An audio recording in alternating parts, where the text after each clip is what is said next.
Growth Farming proudly presents the Resplendent Window Audio Room, hosted by D. Grant Smith. And then here we are, because I said this is going to be an old-fashioned radio show. Anyhow, thank you guys for joining me this morning. I have been wanting to do something like this for a little bit, actually, because I'm a fan of old school radio. I'm also somebody that enjoys doing things differently.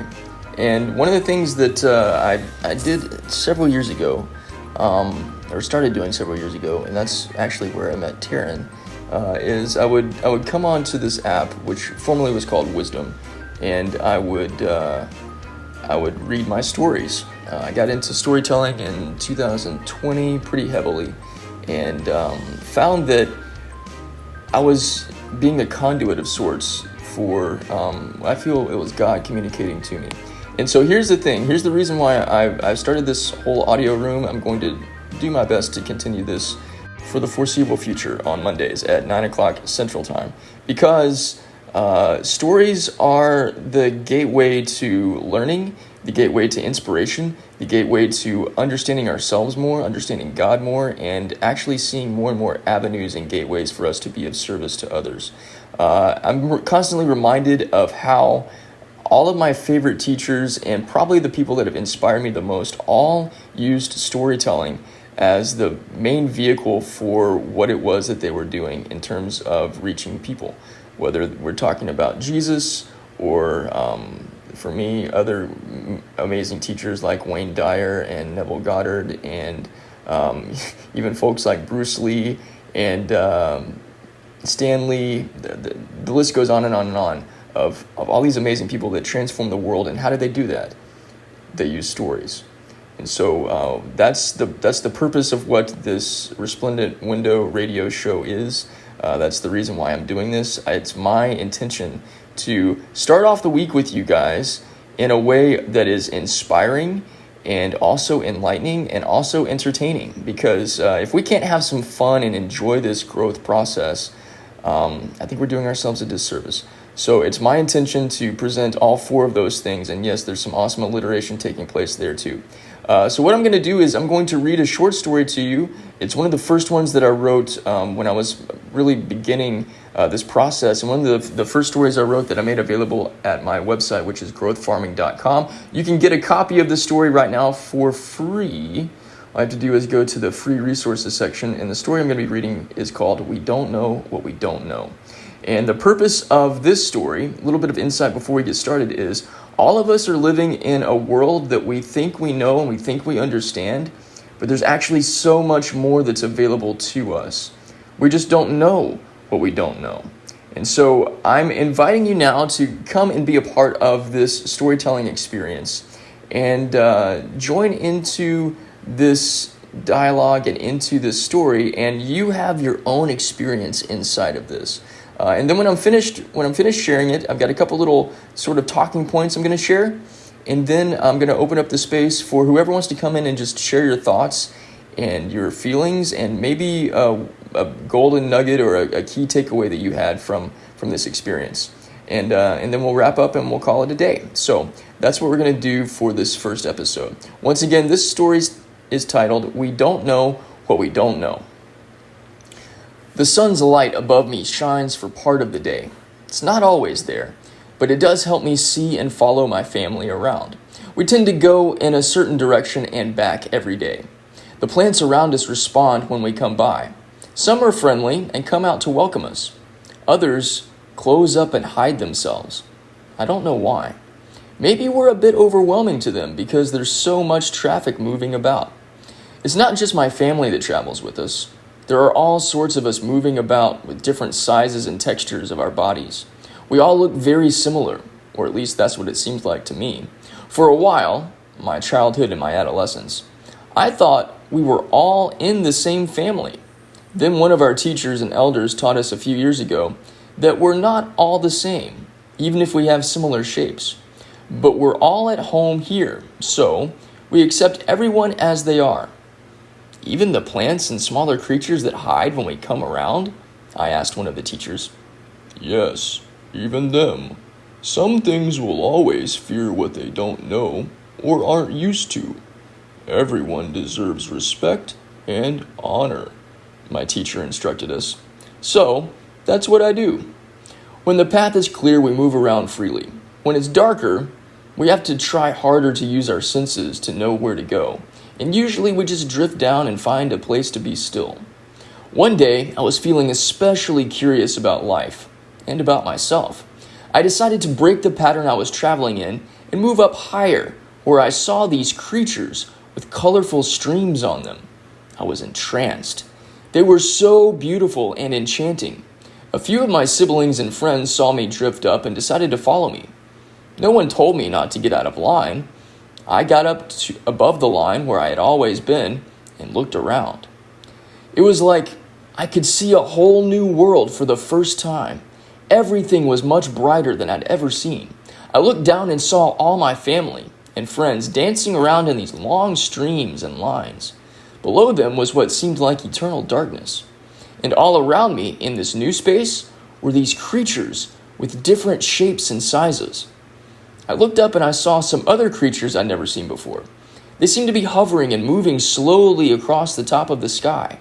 The sun shone brighter than it had ever done before.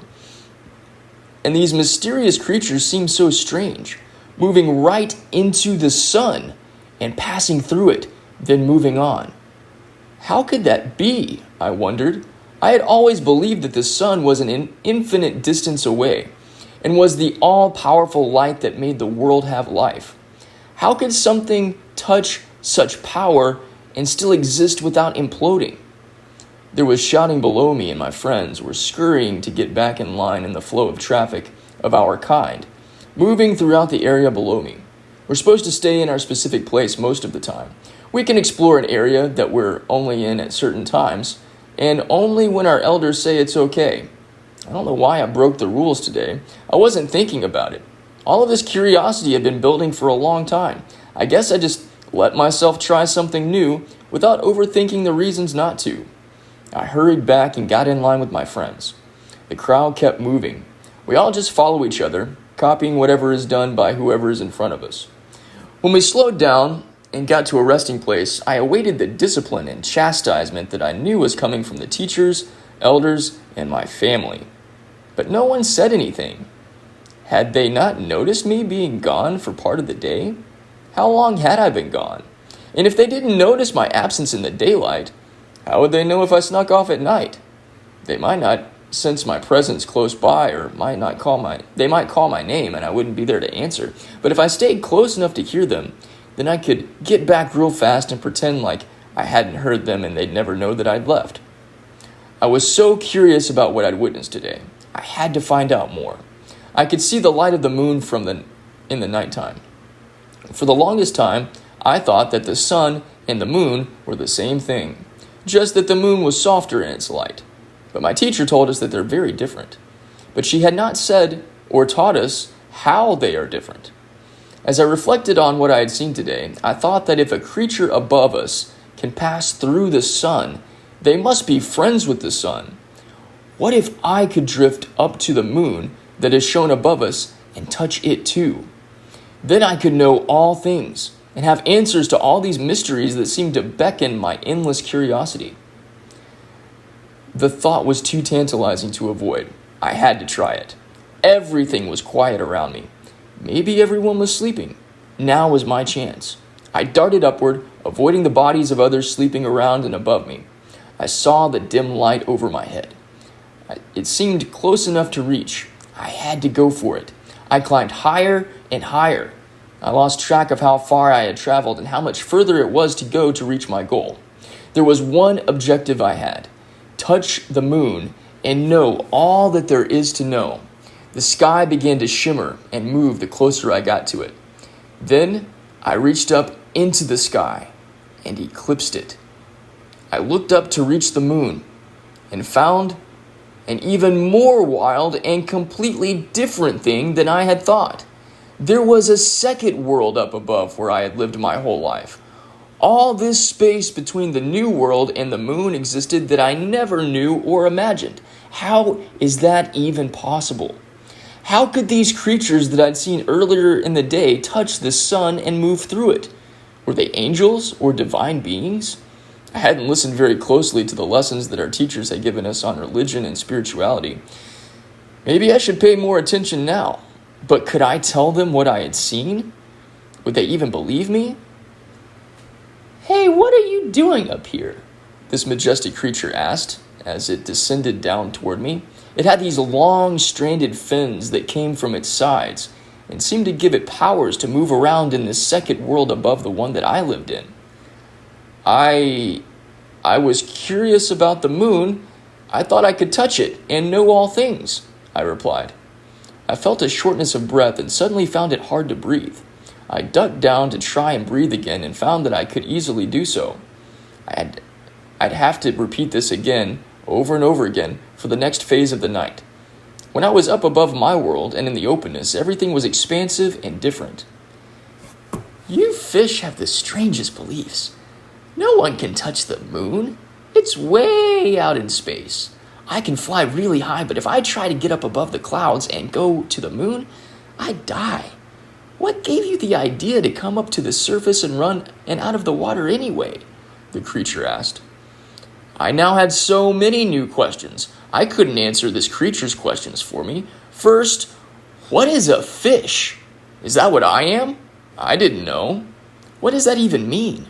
And how can no one touch the moon if I'd watched something touch the almighty sun earlier today? And what did it mean by clouds? What are those? What did it mean by flying up to touch them? Is flying what this creature was doing in the open space before it came down to be with me? I had even more questions. What kind of creature had I seen earlier that had touched the sun? Was I now in heaven, and had I seen God earlier? What is the ocean that this flying creature mentioned that I was in? All these new mysteries were opening up to me now. I had come up here to find answers to just one mystery, and getting a little closer to finding out had created a multitude of more of them. "What are you?" I managed to ask for my response. "My name is Maggie," the creature replied, "and I'm a puffin. Usually when I see a fish like you, I think it's time to eat, but I already did that tonight, and you're far too big of a fish for me. Plus, you'd swim away when you saw me. Wait, no, you didn't swim away when you saw me. So I got curious and decided to come down here and see what you're all about. You'd never come up to the surface before, have you?" Maggie asked. She spoke quickly and was a little hard to follow, aside from the fact that she kept using words and terms that I'd never heard before. "No, I don't know what the surface is," I said as I tucked myself a little lower again to get another breath. "We're not supposed to come up here. I'd never been close to this area before. We stay in the space of light in our world. Up above us is what I thought was the sky, where the sun and moon live. Below is the eternal darkness. I've wondered what lives down there too, but there's no way to see down there in day or nighttime. It seemed too dangerous to try and find out. Today I watched this creature move into the sun, or at least that's what it looked like from down below where I was looking up to here," I said, trying to explain myself to my new friend. Maggie looked at me quizzically for a moment, as if I was also using words that she didn't understand. "You saw a human swimming up here on the surface of the water. That must be it. You saw the light of the sun. Then they crossed in front of the sun, but to you, looking up here from under the water, it must have looked like they touched the sun. Look up to the sky now," Maggie said as she tilted her head upwards. "In the daytime, the sun sits behind those big white puffy clouds way up above us. On a good day, I can fly up and touch the clouds. But when I get up there, there's nothing to touch that has any kind of texture or feeling. It's just air that's made up of different things and compressed water that floats in these different patterns and strands. Learning about clouds and rain took me a long time to understand because it's so different to what I've known as a bird flying in the air and landing on the ground or on top of the ocean," she said as slowly and articulately as she could. "You've used all these terms that I don't know. Clouds, human, bird, fish, rain, flying, swimming. You are incredibly wise and knowledgeable. I want to know and understand life like you do," I said with joy and excitement. Maggie knew things that our oldest and wisest teachers either didn't know or wouldn't teach us. Why was this whole world up here kept hidden from us? What was up here that we couldn't discover? Why were we so strictly instructed to not travel up this far above our home and pathway? Would we be in danger, like we were told we would be if we went down into the darkness? That's a lot. I've never considered what a fish does and doesn't know. Maybe that's why some of your kind swims up here to the surface to be caught by fishermen and other predators. And sometimes you don't. I've not seen a fish like you before. What are you called? Maggie asked me. I knew my name. Other than that, I only knew my family name. We usually move about in a caravan of others like us. Some are our size and some are smaller beings similar in shape and design as me. They call us Mola. I thought we were all Mola. My family name is Masterus. I'm a Mola in the Iconoclast family. My name is Peter, I replied. Never heard of that. You are an elusive fish, aren't you, Peter? Maggie asked. Yeah, I guess so, I replied. I've never met or talked with a fish of your size before. You must be as long as a small fishing boat, like 8 or 10 feet long, Maggie said with gleeful excitement. I had no idea what she meant. What is a fishing boat? And what does 10 feet mean? But instead of asking for clarification, I just played along. Yep, that's about right, I replied. We talked for more time than I was aware of. It was so easy to talk with her. She asked about life in my new world, or under the sea as she called it. I told her what I knew. I learned from her that creatures above my world call us fish, and water is what I live in. I didn't know my world was made of this substance called water. It had always been just the world I knew. She told me there's another place where creatures live called land. They look completely different than we do. I've never seen or heard of this place. She taught me about humans, these mystical-looking beings that I had apparently glimpsed earlier in the day. Maggie said fish fear humans because they capture and kill us water dwellers. Yet some humans also fear us, or at least the big fish like me. Interesting. We can fear what we don't know or understand. It's true for all creatures. But there's another option for us all too. We can be curious and venture out of our regular realms to explore and discover a whole new world. I like this discovery adventure. It's fun and exciting. I think I'll do more of this exploration. Who knows what I will find from here? And this story is concluded with the thing I conclude all of my stories with, which is a new beginning. So here's a little overview life lesson from this story. This is a story that highlights what the awakening process is like, as well as what it means to grow in awareness.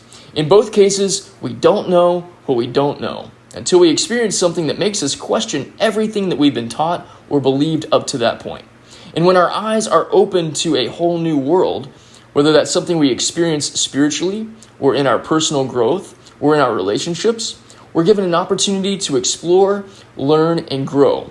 And it's our opportunity to exercise curiosity and ask a lot of questions. And usually, I'll speak for myself in this case, at least for me, what I've discovered is the more that I grow in curiosity and the more that I open up to the possibility of things that I don't know, I keep having the opportunity to meet and talk with amazing, beautiful, wonderful people. And several of them are here with me today. And I appreciate you guys being a part of this first adventure for me in doing this old-fashioned type of radio show here on LinkedIn. Here's a little bit of insight into where the story came about. A friend of mine named Maggie, we were having a conversation one day. She's somebody that has always been somebody I could have really deep conversations with. But she said something to me that really just got me curious. And it put this little seed in my mind that grew into the plant, I guess we can call it, that I've harvested here and shared with you guys today. What she said was, a fish doesn't know that it lives in the ocean. And I thought that was fascinating. And I realized that fish and humans are the same. Because we as humans, we're not just people. We are divine beings. And we don't know that we are inherently divine. We often live like Peter did in the story. We follow after whatever or whoever is in front of us, and we mimic and copy what they do. And speaking more specifically about business, we do that in business too. We see other people doing what it is that we're doing, or being successful in ways that we want to be successful, and we say, oh, well, if this is what they're doing, this is what I have to do too, because I don't have what it is that I want. I want to be more successful. These successful people are doing this stuff, so I have to copy and mirror what they do. And that's not always the case. I found in my journey, after following what a lot of other people have done, and following a bunch of different people's programs and systems and all this stuff, and buying into their stories, that there's not just one way to do anything, especially when it comes to business and success. And maybe that's one other reason why I do things so differently, because I know there's more than one way to do anything. But the heart and the soul comes down to, what is the story that I'm communicating? And is the story that I'm communicating to the people that I want to reach, is it something that's actually impacting them in a way that it reaches their hearts and makes them go, oh wow, I hadn't thought about it like that before. Please tell me more. Or am I doing something that is just driven around getting attention? You guys, if you've seen or heard anything that I've done over the last several weeks especially, I'm very vocal and very upfront about storytelling and the power that storytelling has. And I know that this story impacted you in some way, because that's the power of this story. So this is a story that exemplifies and illustrates everything that I've just shared with you. It's something that connects with you on a level that's deeper than just your intellect. Because if all we're doing is going after the intellect of other people and just trying to hit them in the head somewhere, man, I'm sure you guys know the human attention span is less than that of a goldfish right now. We're less than 5 seconds. And we can thank social media and all kinds of stuff for that, but that's just the facts. So what keeps us engaged is something that is going after more than just our interest and our attention. It's something that's going towards our heart. And storytelling has the power to do that.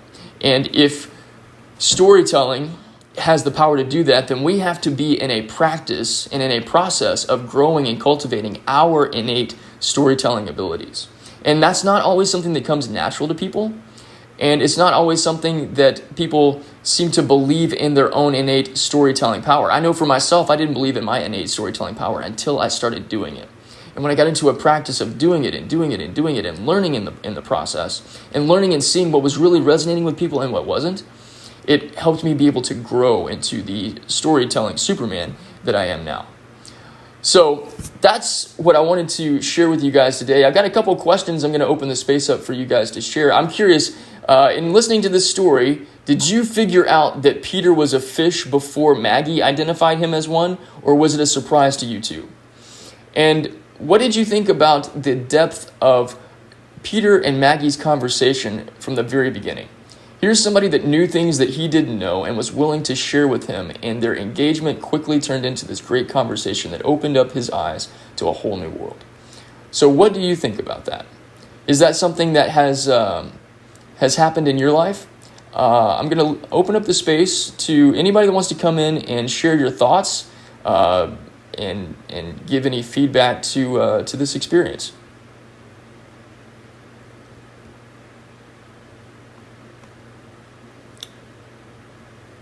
So feel free to raise your hand.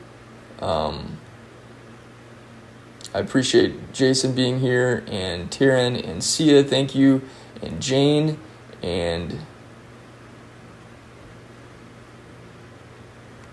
Sean, thank you for being here. I appreciate you so much. All right, anybody have any questions? All right, Sean. Let me see. There we go. Thank you for your patience, man. Hey, Sean. Welcome, man. Good to see you. It says that you're muted, I think. You have to unmute yourself. Yeah, I thought I'd jump up here. I couldn't leave you hanging like that.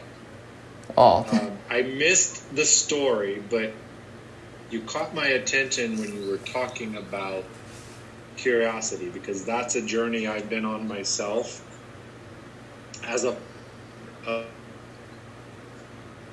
a 6-year-old boy and an up-and-coming coach, I'm really learning to embrace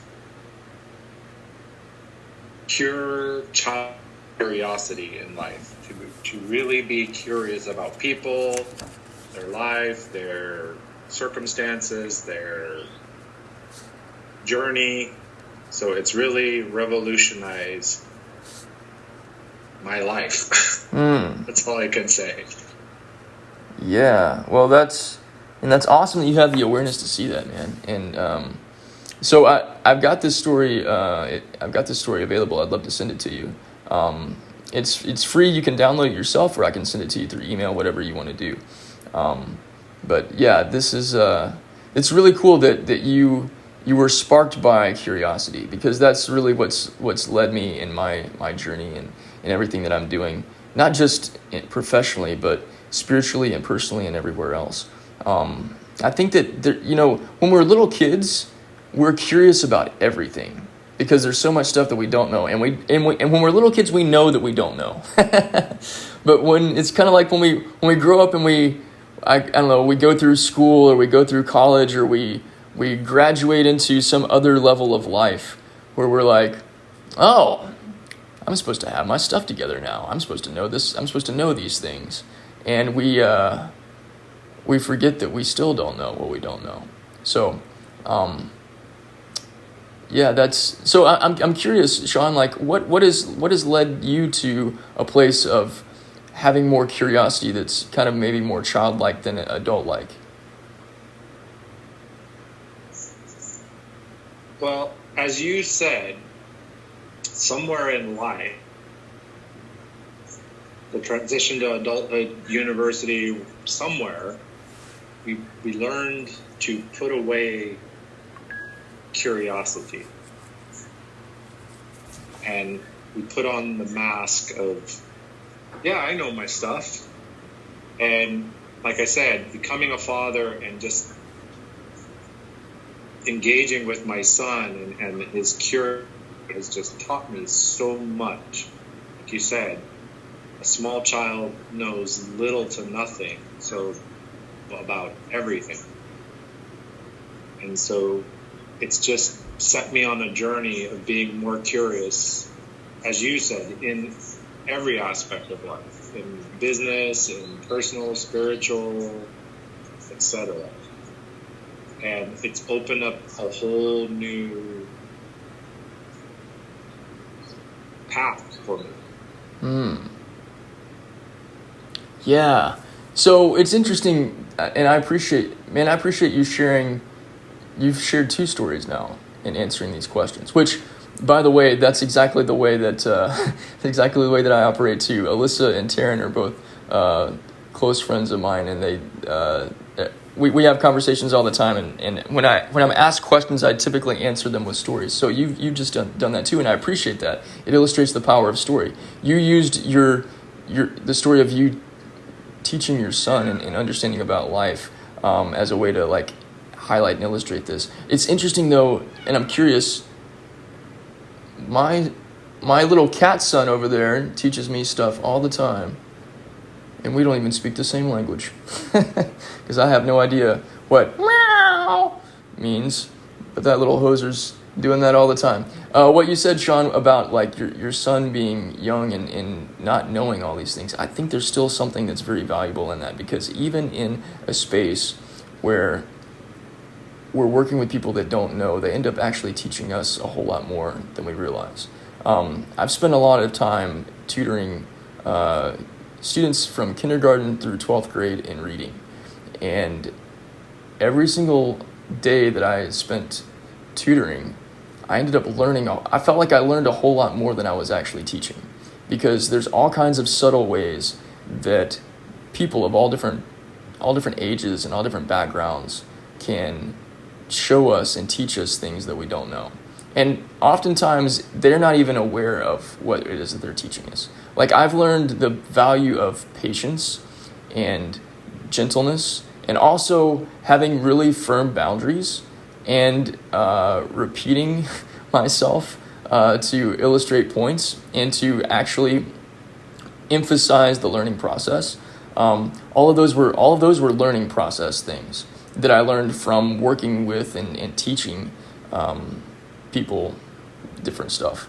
And I'm guessing, based on what I see here on your profile, Sean, you are empowering entrepreneurs, founders, and leaders to achieve more in life, business, and relationships. You and I have a lot in common, my friend. You're the author of Stronger Every Day, Building Unshakable Self-Worth in 30 Days. That's fantastic, man. I'm guessing that the work that you do as a coach, like even when you're working with your clients, you're still learning from them. Is that accurate? That's 100% true. One thing that has been throughout my life is that I've always been open to learn from anyone. It doesn't matter if they're older than me, they're younger than me, they're much younger than me. There's always an opportunity to learn, and there's always something, as you said, that you're learning, even though the person isn't necessarily conscious or intentionally trying to teach you something, but to approach every situation as a potential learning opportunity. Yeah, right on, man. That's awesome. Yeah, it's this perspective of what.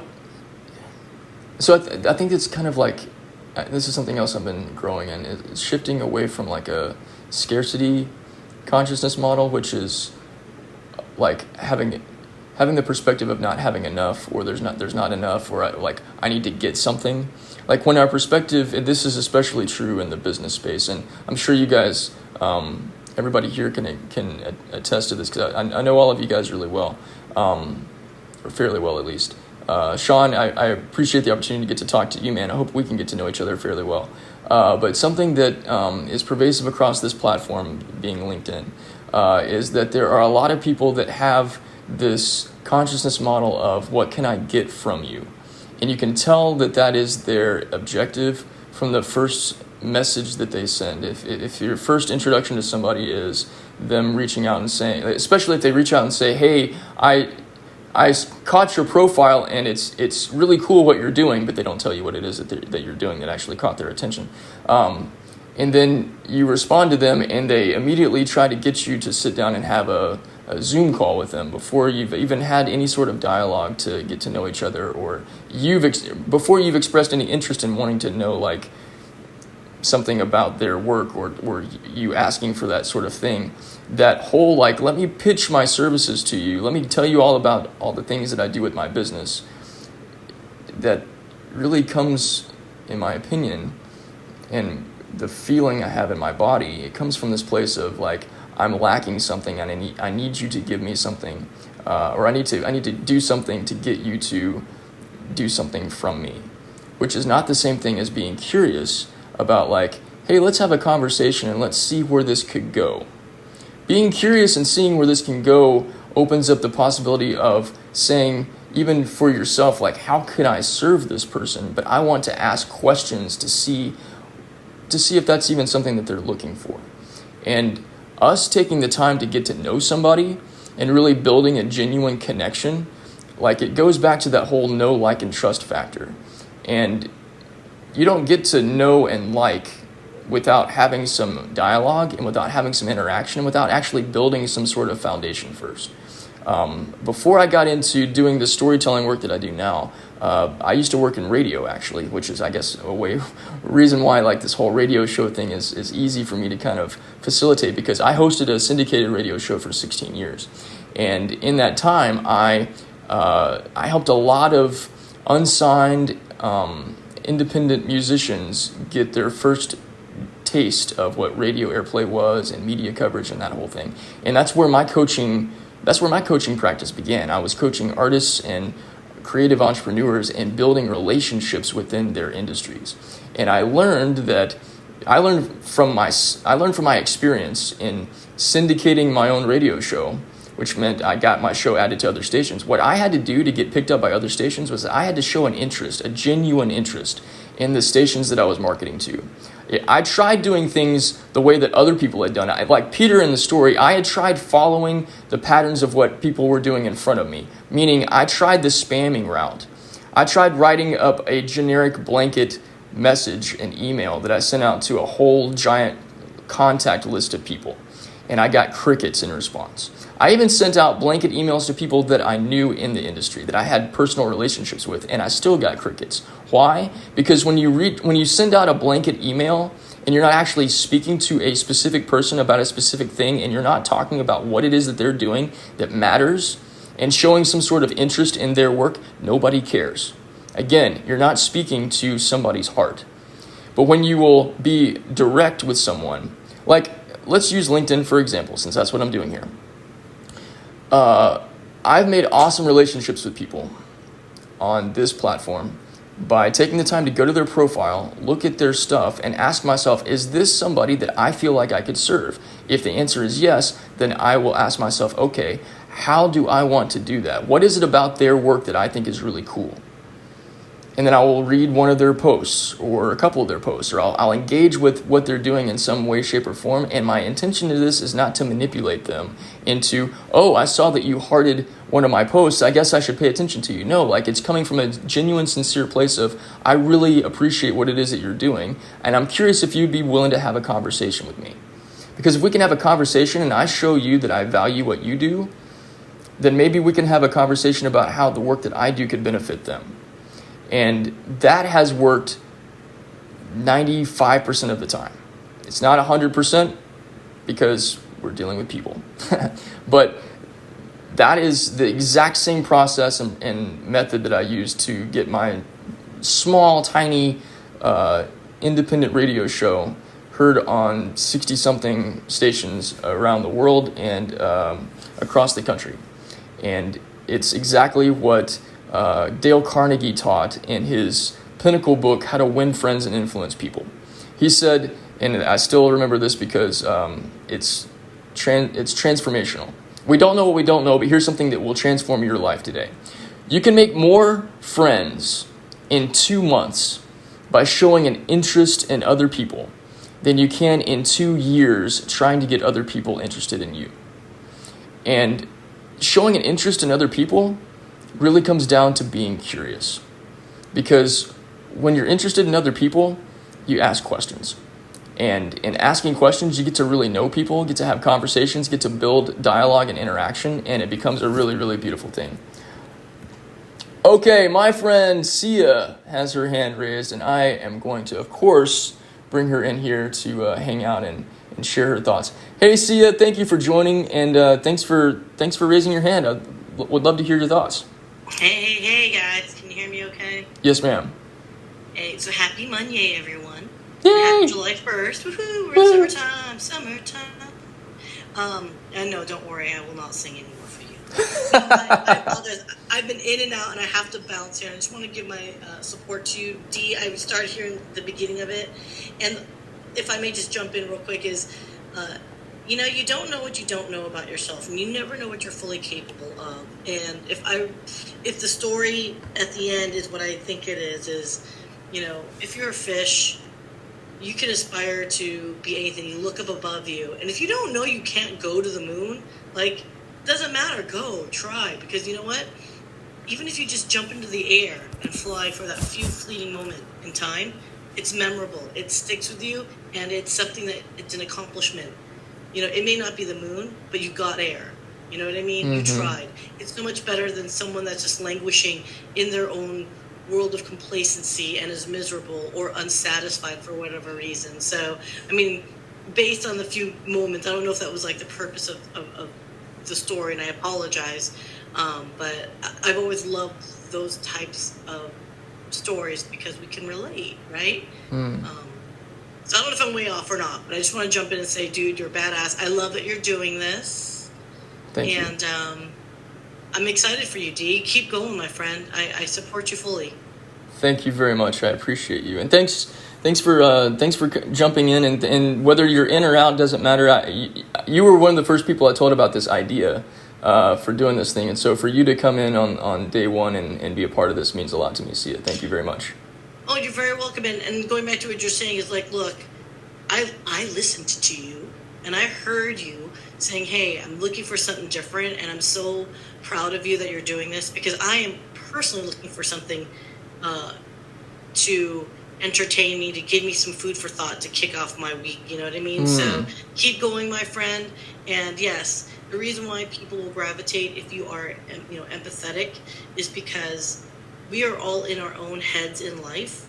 And sure, we can talk at people about our own world, but the truth of the matter is, if you want to make authentic connections, it's coming out here. And you don't gotta say you stubbed your toes and be vulnerable and all that stuff. I get that. But as long as you're just you and you're listening to other people and you can relate to their story, and you're just, sometimes people just want to be heard at times, you make a grander, a deeper connection with them, because you're actually listening to their soul talk versus whatever purpose you're trying to do. And LinkedIn, you and I talked about this, D, this whole I like your comment, you now have to like my comment. That is the shallowest of the shallowest, saddest behavior that I think our culture's evolving to. Now, if we're actually commenting and saying, I think your post today was full of BS, D, I think you find that far more valuable than me just going, woohoo, you know what I mean? That superficiality of things. So yeah.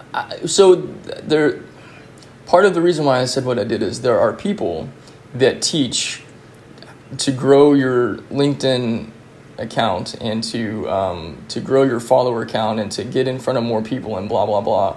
You go to their posts and you heart them and you leave a comment that says, good point, or that was really cool, I hadn't thought about that, but you didn't actually read the comment, or you didn't actually read the post, you didn't actually engage in the thing. You're using some sort of algorithm hack so that when the person checks their notifications, they see your name everywhere and they think, oh, this person's paying attention to me, I want to engage with them.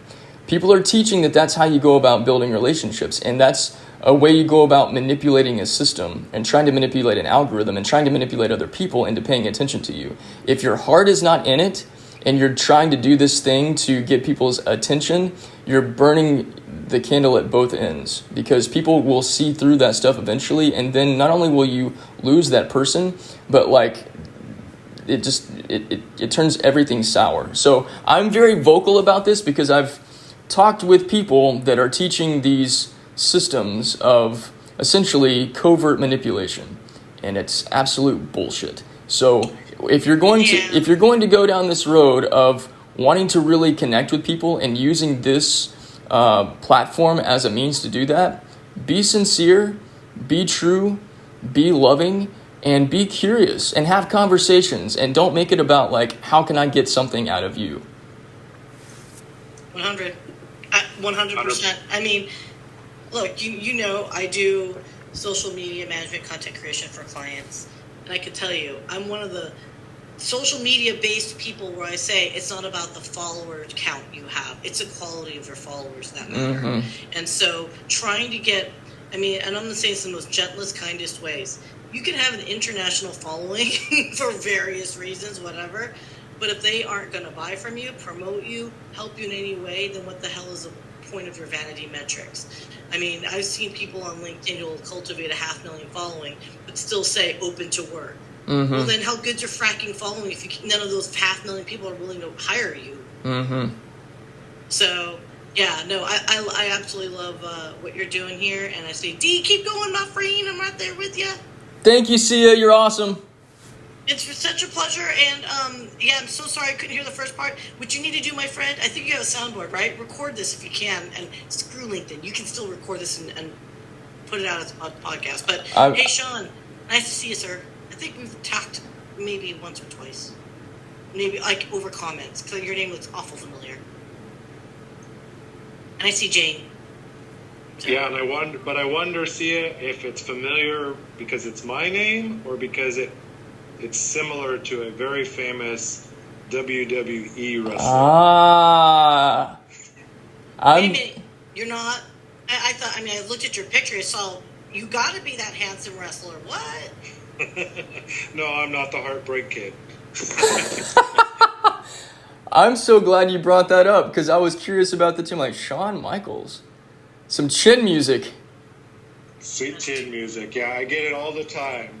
And the interesting thing is our stories are, although I've never wrestled, other than maybe gym class in high school, that our birth names are actually the reverse. Michael, Shawn, both of us have the same birth name.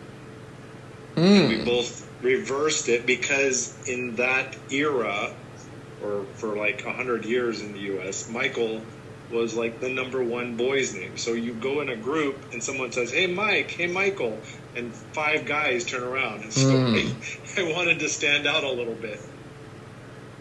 There you go, going the uncommon route. Well, and so, again, thank you for the story, dude, because now I can't forget your name. Yeah.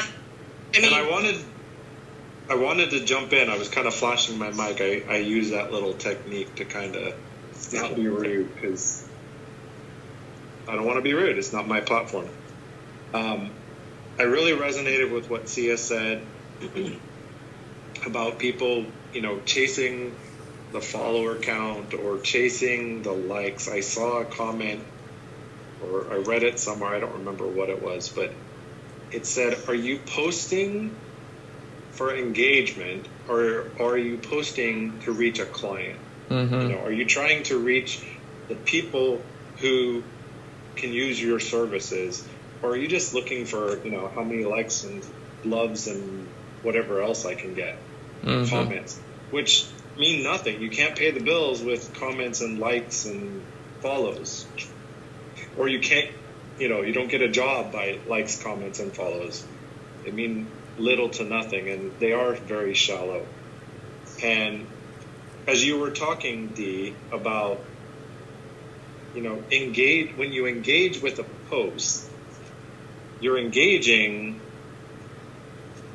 legitimately, genuinely, not from a position of how can I manipulate this so they contact me or follow me or whatever, but you actually engage at a real level. And Sia hit on that too.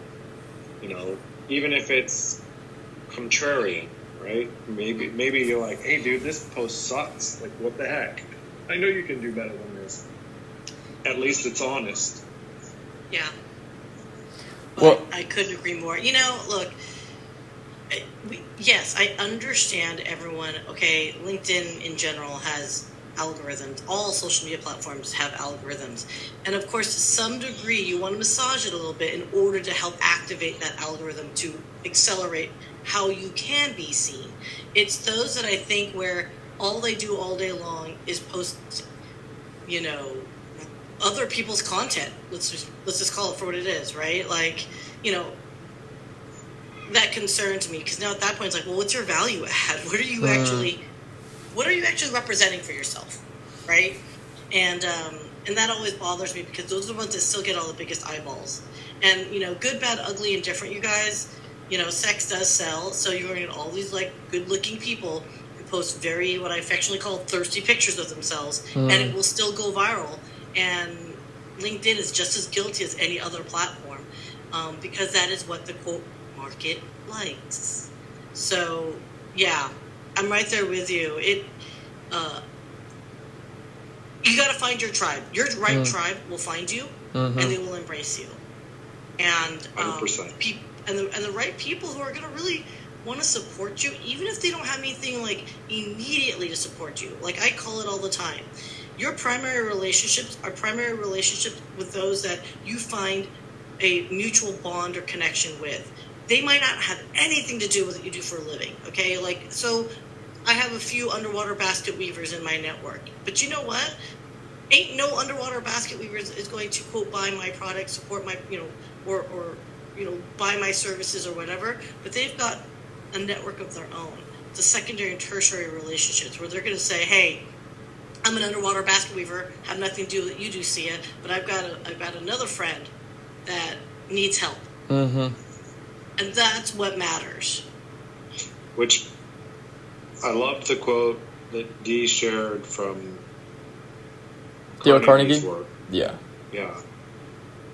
super valuable. But I was also thinking of a quote by Zig Ziglar that said, if you help enough people get what they want, you will get what you want. Yeah.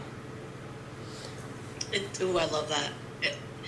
I will say that as a caveat, because as Dee knows, like I am a huge, big helper, but just make sure you don't lose sight of your own boundaries and priorities, because I know way too many people on LinkedIn who will take advantage of you and your helpfulness, as Dee knows. Like, just make sure your helping has pure intentions, but within reason. I'm just saying, you gotta have your boundaries. Gotta have your boundaries.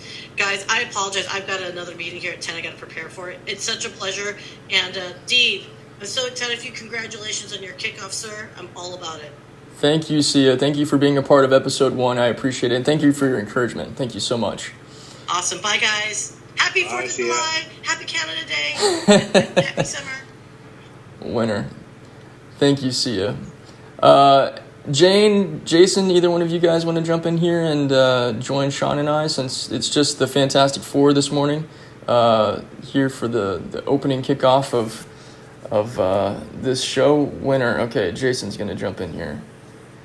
Jane, the invitation still extends to you too, my friend. Jason, welcome, buddy. Hey, thanks a lot, D. Man, I just wanted to tell you, congratulations on your first meeting here, man. I couldn't be more proud of you. I love the work that you're doing and everything that we have planned to do together. I just need to apologize to you first, man. I'm so sorry I wasn't able to put your episode out. I was dealing with power outages and all kinds of stuff here over the weekend, but your episode is coming out on Wednesday, my friend. Winner. So just so everybody knows what it is you're talking about. So Jason's Circle of Friends platform, he interviewed me last week to be on his podcast, and starting tomorrow, I believe, I'm going to start doing a weekly little teaching series on different mental health things, using storytelling and self-concept as a way to illustrate the power and the dynamic of healing ourselves when we're going through different mental health things. So I'm going to give you a shameless plug here on this show. Jason, how can people get a hold of what it is that you're doing and the collaboration that you and I are a part of? Sure, absolutely. You can go to circleoffriendsclub.com. We have a weekly newsletter that's coming out where D. Grant is going to be featured today as well as Wednesday. So be looking out for his episode on Wednesday. We're going to shoot it out on LinkedIn, Facebook, Instagram, basically everywhere. So it's going to be a weekly collaboration. I'm so excited to do this. And you are a Jedi. Aw. Well, thank you, Jason. You're a gem too, buddy. I really value and really appreciate your friendship and the connection and the collaboration that we have, man, and your encouragement. Thank you so much. You're welcome. You're welcome. You deserve it, man. Oh, thanks. So those of you guys that weren't able to hear the entirety of this story and all of my other stories are available at my website, which is growthfarming.com. This one is free. The audiobook and the digital ebook are both available together because I like giving people both the opportunity to listen and to read. But if you go to growthfarming.com and click on the free resources tab, there's, I think, at least 3 books in there, and there might be 1 course too. But the whole platform is all about growing in your innate superpowers and doing everything that this story illustrates, which is growing in your curiosity and developing yourself in your personal growth, in your spiritual growth, and also growing in your relationships and your dynamics of building stronger, healthier, more vibrant, loving relationships. That's what I'm all about.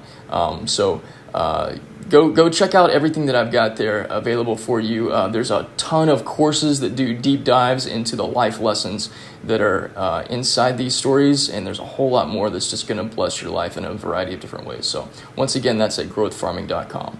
I appreciate all of you guys for joining me for this first episode of the Resplendent Window. If you're not already, I also do a Resplendent window newsletter that comes out on Tuesdays, which is a combination of some short storytelling, but also using stories as a way to illustrate powerful life lessons. And that's here on LinkedIn as well. So subscribe to that if you're not already. That's going to do it for us for this first go around, our first rodeo, wrapping things up before the end of the hour. Thank you so much, Jason. Thank you so much, Sean. Thank you so much, Jane. Thank you, Alyssa and Taryn and Isabel and Sia for coming in and being a part of this first episode. I appreciate you guys. I love you guys, and we'll talk more soon. Big thanks to you, D. Great show. Nice start. Thank you, buddy. Well, Sean, you and I will be talking again very soon, buddy. I don't doubt that. Awesome. Have a wonderful, blessed rest of your day. You too. You too, man. Awesome show.